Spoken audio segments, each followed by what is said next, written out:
Mr. Horace was famous, the best clockmaker in town. His shop on Elm Street was filled with the comforting tick-tock of time.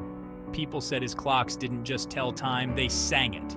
Mr. Horace was old, with hands gnarled like ancient tree roots, but those hands knew magic, understanding the delicate dance of gears and springs. He could coax life into a broken clock with a touch. One sunny morning, a young boy named Leo arrived at Mr. Horace's shop. Leo was bright and eager to learn, wanting to unlock the secrets of time. Please, sir, take me as your apprentice. Mr. Horace saw a spark in Leo's eyes, a passion he couldn't ignore. He smiled, his wrinkles deepening like lines on a map of time. Very well, Leo. Let's see if you have what it takes. Leo was a whirlwind of energy, quick to learn but lacking patience. He rushed through tasks, his excitement bubbling over. Slow down, Leo. Precision takes time. But Leo rarely listened, wanting to fix clocks quickly. One day, Mr. Horace gave Leo a task. A customer's clock has stopped singing. Can you mend its broken heart? Leo took the clock eagerly. I can fix it, Mr. Horace. It will be singing again in no time. He grabbed his tools, his movements hurried and clumsy. Mr. Horace watched, a worried frown etching lines on his forehead.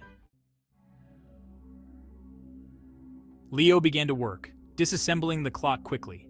He cleaned the gears, his movements rough and impatient. He didn't stop to admire the intricate carvings or the delicate balance of the pendulum. Almost there. He fitted the last gear, his hands trembling with anticipation. He wound the key and waited, holding his breath, but the clock remained silent. Leo frowned, his shoulders slumping in defeat. It's not working, Mr. Horace. Mr. Horace walked over to Leo, placing a comforting hand on his shoulder. Patience, Leo. Let's see what went wrong. Do you see this, Leo? It's just a tiny gear, Mr. Horace. In a clock, every piece, no matter how small, has a role to play. This tiny gear controls the rhythm of the entire clock. Without it, the clock's heart cannot beat. Mr. Horace showed Leo how the tiny gear fitted into the larger mechanism.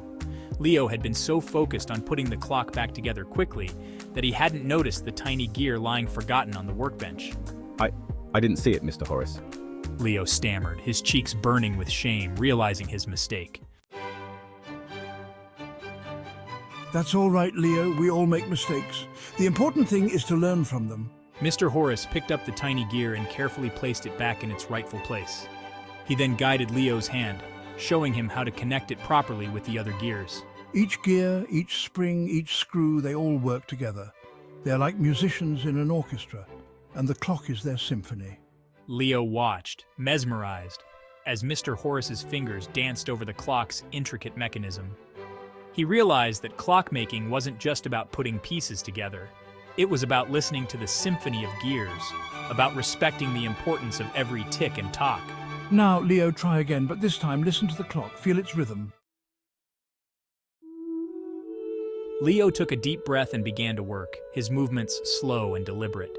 He felt the weight of each gear, the smooth slide of each spring. He listened to the soft clicks as the pieces came together. He realized that the real magic wasn't in making the clock work quickly, but in understanding how each tiny part contributed to the whole. Finally, he placed the last screw, his hands steady and sure. He wound the key slowly, and this time he waited patiently. A moment stretched into a minute, and then a soft tick broke the silence. The pendulum began to swing, its rhythmic motion mesmerizing. I did it, Mr. Horace. Leo exclaimed, his voice filled with awe. From that day on, Leo was a changed apprentice.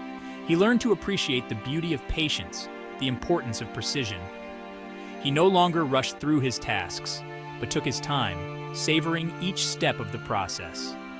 He listened to Mr. Horace's teachings, absorbing his wisdom like a sponge. He discovered that the true joy of clockmaking lay not in the finished product, but in the journey of creation. Years passed, and Leo, under Mr. Horace's patient guidance, blossomed into a master clockmaker himself.